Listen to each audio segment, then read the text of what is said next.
you would love to be an additional insured on your tenant's rental policy, renter's policy. Will premium go up? No. No.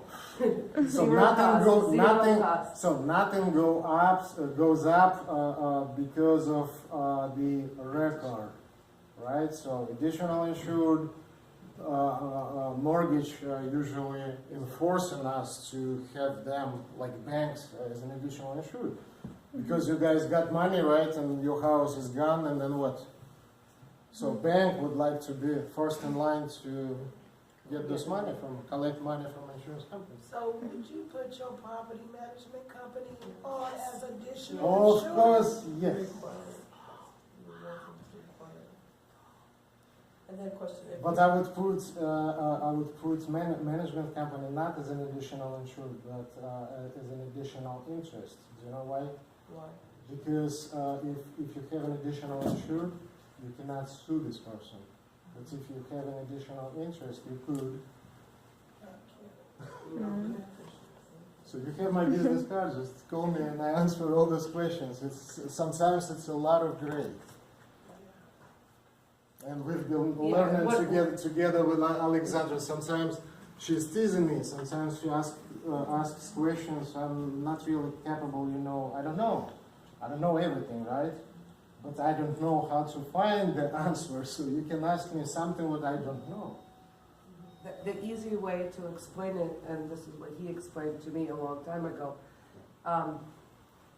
the rent is, let's say you have a property and there's a renter living there, and I'm the property manager, okay? The renter does something, burns down the house.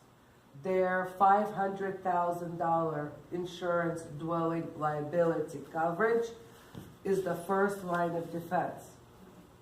So once we spend that first $500,000, then the landlord policy kicks in. First, yeah. Second, That's okay. and then the third would be the property manager's insurance. So there's 3 levels of insurance that's protecting that asset.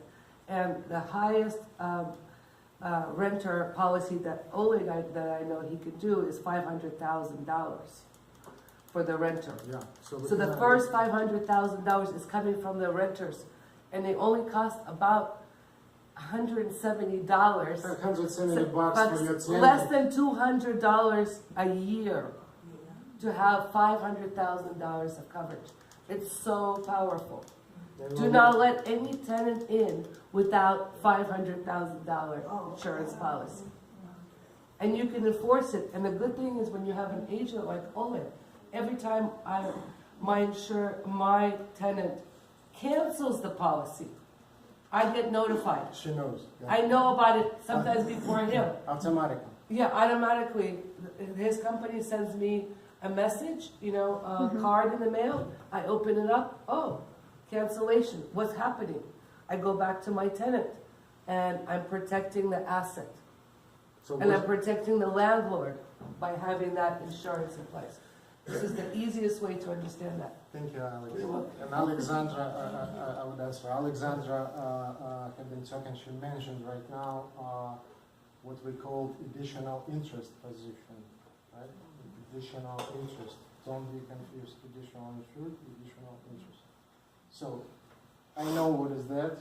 Call me, I would explain, and don't worry, because sometimes it's confusing.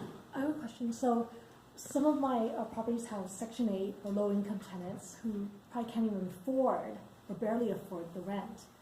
I can't see how I could do $200 a year. I have to You can force it. I have Section 8 tenants, and I force them. I have 3 solutions for you. No problem. 3 solutions. First and utmost. Go to Alex, right? She knows what to do. It's only $200. Go to Alexandra. She knows how to structure, right? They have a house or $200. Second It's solution. no brainer. Yeah. Second solution would be just hire a lawyer who would do contractual work, and you would be kind of covered, right? Silly. Yeah, it's out of state, low-income And apartments. third option is just to pay for your tenant for this Oh. policy and sleep well. Well worth it. Really. Next, please. If tenants have pets, do I have to have pets liability if dog bite somebody? You have to disclose it to insurance company, right? It depends from the breed, because if it's known aggressive like pit bull, it would go a little bit higher for the policy, but policy would cover it.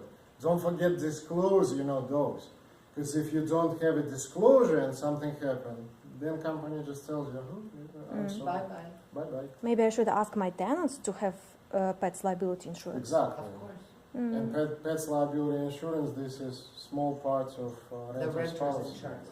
Even if it's a service animal? Oh, yes. Yes. Oh, yes. Just disclose it, because if it's a service animal, it would not cost you a penny. Is that usually on the same renter's insurance, pets? Okay. Yes. It's like an addendum. Addendum. Yeah, we always disclose it, like, do you have pets? And then it's questions like, is it dog known as dangerous? Is it biting? Is it a history of accidents, whatever, right? But my best solution and suggestion: always disclose to your insurance person, what is your concern, right? Because if you're trying to keep your mouth shut, then it's a problem. And last thing about umbrella, I would assume probably questions: how much umbrella could be? How much it could be, right? Unlimited. So if you have $10 million properties, it would cover. There is no limit for that, because there is a limit for underlying policies. You cannot go without more than $500,000, right? But if you have $2 million home, you certainly need $2 million umbrella, because your auto is not enough to defend you against possible unknown craziness. All right, and guys, I'm basically, I hope I did not really make you sleeping. So I would not talk about that. It's a lot of other insurance options. I was targeting the topic, real estate and insurance, right? But you should know that it's always workers' comp and life insurance and health insurance and long term. Sometimes, oftenly, it's a combination. So if you have employees, if you have someone who is taking care of something, right? This is the topics to discuss. I do all this if you have questions, because again, when you come into my hands and I will take care of things in all complexity, right? It's always good for you. It's just cheaper for you, and you know who to find, to beat face if something wrong. Right? Can you talk a little bit more about life insurance? I will explain about life. All right, so it's a Christmas time, right? And I would like just to show you what insurance technically could do. Do you see? What it says from your spot? So technically, this is real. This is real policy. Santa Claus. This is real policy issued, so primary insured in Santa Claus, and Close. it's like Candy Cane Lane, North Pole, blah, blah, blah, right? It's a story about that. It was a Christmas party just a few days ago, and I went to, right? And it was the guy who basically, we just acknowledged his service, right? Roger Tuma. So he is leaving the field. He decided to retire. And he just showed us what is possible to write. Right now it's not possible, right? It's old policy. In late 70s, it was possible. So basically they insured like Santa Claus sleds, right? And this is sled number 87, right? Yeah, so let me just wrap up. I'm really grateful that you stood until this time. Yeah, and listening to all of us. And always remember, I don't know if you comprehend it, if you just cut it, right? if you're dealing with real estate, it's always money involved, it's always wealth management involved. Of course, it's always a person who is a great real estate broker involved, insurance, right? Lawyer, we don't have lawyer today, right? Well, we know. Next time we will do a lawyer because lawyer is significantly important part of this. But always remember one thing.